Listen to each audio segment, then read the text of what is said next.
नमस्कार, मैं हूं ताजा अपडेट के साथ अशोक वर्मा।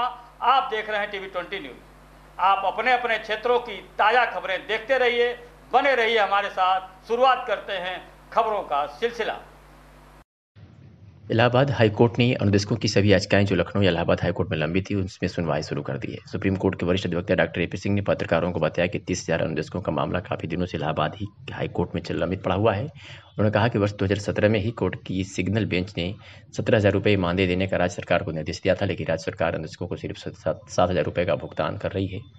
इससे अनुदेशकों का शोषण हो रहा है। उन्होंने कहा कि उत्तर प्रदेश सरकार ने हाईकोर्ट के आदेश को लागू नहीं किया और उसे लटकाए रखा। उन्होंने कहा कि सर्व शिक्षा अभियान के तहत अनुदेशकों का भुगतान में केंद्र सरकार का भी हिस्सा होता है। आइए सुनाते हैं कि हाईकोर्ट में सुप्रीम कोर्ट के वरिष्ठ अधिवक्ता डॉक्टर एपी सिंह और अनुदेशक ने क्या कुछ कहा। सर, ये बताएं कि अनुदेशकों का क्या मामला था और क्या कोर्ट ने जजमेंट दिया था सिंगल बेंच ने, और उसके खिलाफ राज्य सरकार अपील में गई है, और आज किस कोर्ट में सुनवाई हुई है, कोर्ट ने क्या आदेश पारित किया है और अगली तारीख कब लगाई है, और क्या आर्गूमेंट आपने किया, क्या दलील दी, और कोर्ट कितनी कन्विंस नजर आई आपकी दलीलों से। आज उत्तर प्रदेश की ऑनरेबल हाई कोर्ट के चीफ जस्टिस साहब और ऑनरेबल जस्टिस मुनीर साहब ने अनुदेशकों की, जो उत्तर प्रदेश के सभी अनुदेशकों की मांग थी, जो याचिकाएं, विभिन्न याचिकाएं लंबित थी, जिनमें से लखनऊ हाई कोर्ट में भी, ऑनरेबल लखनऊ हाई कोर्ट में भी लंबित हैं और इलाहाबाद हाई कोर्ट में भी लंबित हैं, उन सभी याचिकाओं को इकट्ठा सुनवाई के लिए, जो इतने दिनों से पेंडेंसी थी, आज उत्तर प्रदेश के तमाम अनुदेशकों के लिए खुशी की बात है, उस पर सुनवाई शुरू हुई और लगभग 12 बजे से सवा बजे तक लगातार उसमें सुनवाई हुई, क्योंकि अपीलांट उत्तर प्रदेश सरकार थी। और इसमें यह हुआ था, जबकि साफ तौर पर है कि 60% फंडिंग केंद्र सरकार करती है शिक्षा के लिए, 40% फंडिंग उत्तर प्रदेश सरकार को करनी पड़ती है। इस शेयर से रेशियो से बंटवारा होता है, बाइफर्केशन होता है। और इसमें उत्तर प्रदेश सरकार के यहाँ से, जिसमें वो रिस्पोंडेंट थे, अनुदेशकों ने बहुत लड़ाई लड़ी और 2017 में ऑनरेबल इलाहाबाद हाई कोर्ट ने आदेश किया था कि तमाम अनुदेशकों को 17,000 रुपये सैलरी दी जाए। अगर उनको 7,000 दी जा रही है तो उनका शोषण है, उनके साथ शोषण किया जा रहा, साफ तौर पर कहा था।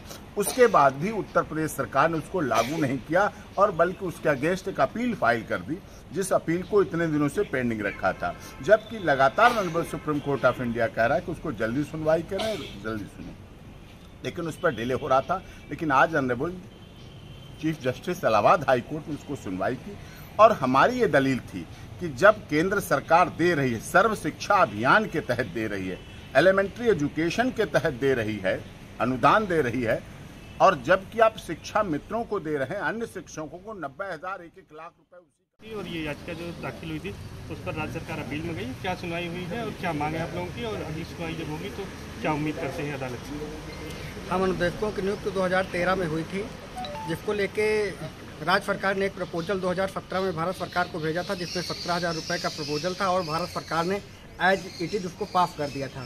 किंतु उसी समय सरकार बदली और हमारा 17,000 न देख के उसको रिव्यू कर दिया, 9800 कर दिया, जिसको हमने चैलेंज किया हाई कोर्ट इलाहाबाद और लखनऊ दोनों बेंच में, जिसमें हमारे पक्ष में दोनों बेंचों से फैसला आया कि इनको 17,000 9% ब्याज सहित दिया जाए। किंतु राज्य सरकार स्पेशल अपील में चली गई और इस स्पेशल अपील में राज्य सरकार को जब स्टे नहीं मिला तो हमने कंटेम्प्ट फाइल किया। कंटेम्प्ट में राज्य के मुख्य सचिव और डायरेक्टर तलब हुए, लेकिन उस कंटेम्प्ट के खिलाफ राज्य सरकार सुप्रीम कोर्ट चली गई और सुप्रीम कोर्ट में उस कंटेम्प्ट पे स्टे मिल गया। उसको लेके खेल शुरू हुआ, डेट पे डेट, जबकि सुप्रीम कोर्ट ने कहा था कि 90 दिन में इस केस को डिसाइड कर दिया जाए, लेकिन 390 दिन बीत गए। सुप्रीम कोर्ट के आदेश के बावजूद हाई कोर्ट उस केस को डिसाइड नहीं कर सका है, जिसको लेके हम लोग पुनः सुप्रीम कोर्ट गए और माननीय एपी सिंह साहब आज आए हुए हैं। इन्होंने कहा कि हम हाई कोर्ट इलाहाबाद चल के बहस करेंगे और इस केस को कंटिन्यू कराएंगे। आज हमारे केस में 1 घंटे की बहस हुई है और 16 तारीख को पुनः फाइनल बहस के लिए लगाया जा रहा है ये केस, और लगेगा वो 12 बजे फिर सुनवाई होगी। हम उम्मीद करते हैं कि हमारा ये केस अब जल्द डिसाइड होगा और जो सिंगल बेंच का आदेश है हमारे पक्ष में कि इनको 17,000 दिया जाए, डबल बेंच से सीजे महोदय और जज मुनीर साहब जो जज हैं वो हमारे पक्ष में फैसला देंगे। हम अनुदेशकों को 17,000 2017 से मिलना चाहिए। हमारा एक अनुदेशक का लगभग 6 लाख का एरियर बन चुका है, वो हम लोगों को मिलना चाहिए, हमारा अधिकार है। और कोर्ट में हम अनुदेशक पूरी तन्मयता से लड़ रहे हैं। सुप्रीम कोर्ट तक गए हुए हैं। अब सरकार देखते हैं कि डबल बेंच में जीतने हारने के बाद आगे का उसका क्या निर्णय होता है, लेकिन इस केस को हम लड़ेंगे, हमारा अधिकार और हमें मिलना चाहिए। विवेक सिंह, हम याची हैं हाई कोर्ट में।